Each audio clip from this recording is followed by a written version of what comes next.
Any regrets About what? about everything that About happened? And nobody's ever asked me, really asked me, do you have any remorse about what happened? Even though it was self-defense. Sure, I have remorse every day. You know, I thought about this several times a day, every day for 32 years. You know, I wish it hadn't have happened. What do you want to say, Carl, to the family of that officer, the family of James Irby? I'm sorry it happened. If I could change it, I would, but I can't. And I know that leaving a young wife with kids,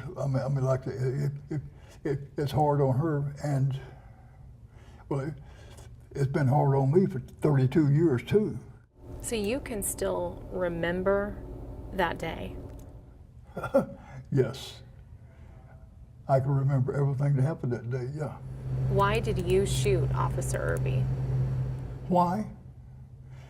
Because he was fixing to kill me. When I pulled my gun, it was in self-defense. April 21st, 2022, 6:37 p.m., Huntsville, Texas. The air inside the execution chamber is sterile, clinical, cold. A man lies strapped to a gurney, his arms stretched out like a crucifix. Leather restraints bite into aging skin. 78 years old, frail, skeletal, his body ravaged by decades of confinement. The IV lines snake into his veins, one in each arm, backup. They always have a backup. 23 witnesses sit behind glass. Some cry, some stare blankly, some look away. The clock ticks, he breathes, in, out. Each breath measured, counted. The warden stands at attention, waiting for the signal. The phone that might ring. It never does. The chemicals wait in 3 separate syringes. Sodium thiopental, pancuronium bromide, potassium chloride, sleep paralysis, death. He closes his eyes. And you have to wonder, after 31 years on death row, after more than 11,000 days waiting to die, does death come as punishment or mercy? To understand how a man ends up in that room, you have to go back, way back. Carl Wayne Buntion was born in 1944 in Martinsville, Texas, a place so small it barely exists on map. His childhood was marked by poverty, violence, neglect. His father was a brutal man, the kind of man who taught lessons with fists, who believed discipline meant terror. Carl learned early that the world was cruel, that survival meant being crueler. By the time he was a teenager, he was already in trouble. Petty theft, assault. By his 20s, he was in and out of prison. Armed robbery, more violent. The system chewed him up and spit him back out, angrier each time. Psychologists would later describe him as a man shaped by trauma, a fractured mind forged in abuse. But trauma doesn't erase choice. And Carl Wayne Buntion made choices. He married, had children, but he couldn't escape the violence that defined him. His relationships crumbled. His life spiraled. By 1990, at 46 years old, he was a convicted felon with a long rap sheet and nothing left to lose. That's when he killed a cop. June 27, 1990, Houston, Texas, 10:45 p.m. Motorcycle officer James Irby pulls over a vehicle for a routine traffic stop. The driver's operating without headlights. Standard violation. Happens every night. Officer Irby is 37 years old, a husband, a father to 2 children, 14 years on the force, respected, known for fairness. He approaches the vehicle, license and registration, routine. But the driver is Carl Wayne Buntion, and Carl knows what happens if the officer runs his name. Parole violation, outstanding warrants. He's going back to prison. He can't go back. What happens next takes less than 30 seconds. As Officer Irby walks back to his motorcycle, Carl opens the car door. He steps out. In his hand,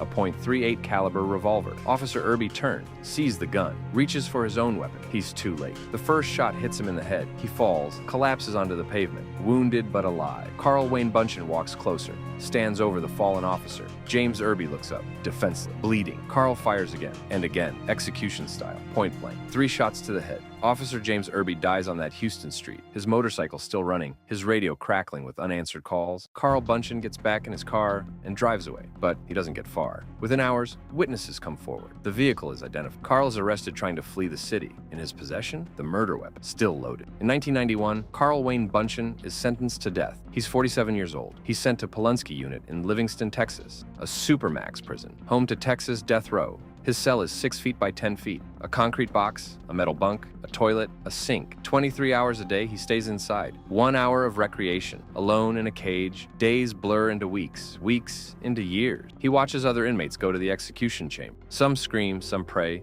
some go quietly. He counts them. keeps track, wonders when his turn will come, but his turn doesn't come. Appeals drag on. Lawyers file motion. Courts deliberate. The system moves slowly, agonizingly slowly. 10 years pass, then 20, then 30. Carl Wayne Buntion grows old in that cell. His hair turns white, his body weakens. He develops health problems, heart disease, mobility issues. He uses a wheelchair. He becomes one of the oldest men on death row. Other inmates die of natural causes before their execution dates arrive. Some take their own lives, some simply give up. Carl keeps waiting. Psychologists call it death row phenomenon, the torment of knowing exactly how and when you'll die, living in liminal space, neither alive nor dead, waiting, always waiting.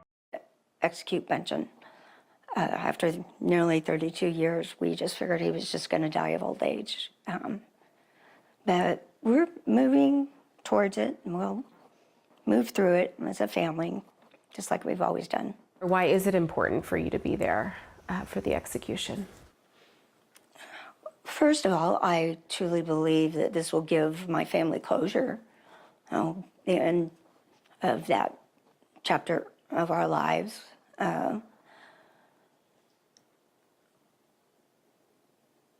I don't yet know for sure if I'm actually going to be able to stand there and view him dying, or if I'm just going to be in the family room, but I have to represent him.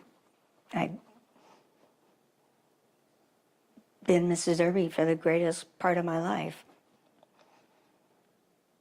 And I want our grandsons to know that we represented their grandfather and that we saw this last chapter to the very end. Tell us about Jim.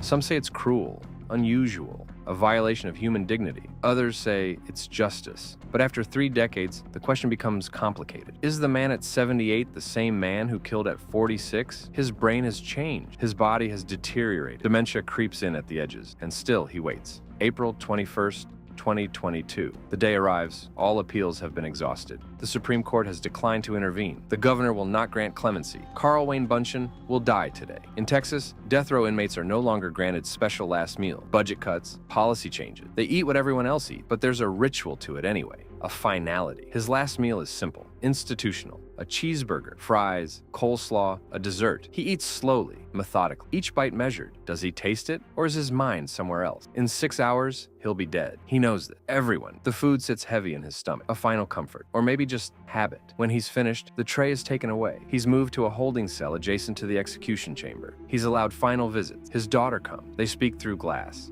Tears on both sides. Words that can never undo the past. He writes his final statement, chooses his words carefully. The clock ticks down. 6:32 p.m. Carl Wayne Buntion is asked if he has any last word. His voice is thin, wavering, an old man's. He speaks to the family of Officer James Irby. They sit in the witness room, watching, waiting for this moment for 32 years. I want to start off by saying to the Irby family, I hope that you find peace and comfort in the finality of it. I never meant to hurt anyone. I'm sorry for the pain I caused. To my family, I love you. Thank you for never giving up on me. I'm ready. His words hang in the air. Are they enough? Can any words be enough? Officer Irby's family sits motionless. Some cry, some remain stone-faced. 3 decades of grief compressed into this single moment. Forgiveness? Maybe, maybe not, but finality. Fine. The warden gives the signal. 6:35 p.m. The first drug enters his veins. Sodium thiopental, an anesthetic. It's supposed to render him unconscious within seconds. Carl's eyes flutter, his breathing slows, his body relaxes against the restraints. 1 minute passes. The second drug, pancuronium bromide, a paralytic. It stops his breathing, freezes his lungs. If the first drug didn't work, this is where the suffering would begin. Silent, invisible, unable to move or speak or scream, but he's unconscious, or appears to be. 2 minutes. The third drug, potassium chloride. It stops his heart. A chemical fire through his veins. If he could feel it, it would be agony. His chest stops moving. 3 minutes. Doctors check for vital signs. Pulse, heartbeat, breathing, nothing. 6:39 p.m. Carl Wayne Buntion is pronounced dead, 78 years old, the oldest inmate ever executed in the state of Texas. The witnesses file out, some relieved, some still carrying the weight. The body is removed from the gurney, prepared for burial. The execution chamber is cleaned, sanitized, made ready for the next one, because there's always a next one. In the end, what are we left with? A dead police officer, a man who gave his life serving his community. James Irby never made it home that night in 1990. His children grew up without a father. His wife became a widow. His family carried that wound for 32 years, and a dead killer, a man who spent more than half his life in a concrete box, waiting to die, Carl Wayne Buntion, who made a choice on a Houston street that destroyed lives, including his own. Justice, they call it. But what is justice when it takes 3 decades to arrive? When the man executed is not the same man who committed the crime? When age and infirmity have already begun the process of death? Some say the death penalty is a deterrent, a necessary tool, an eye for an eye.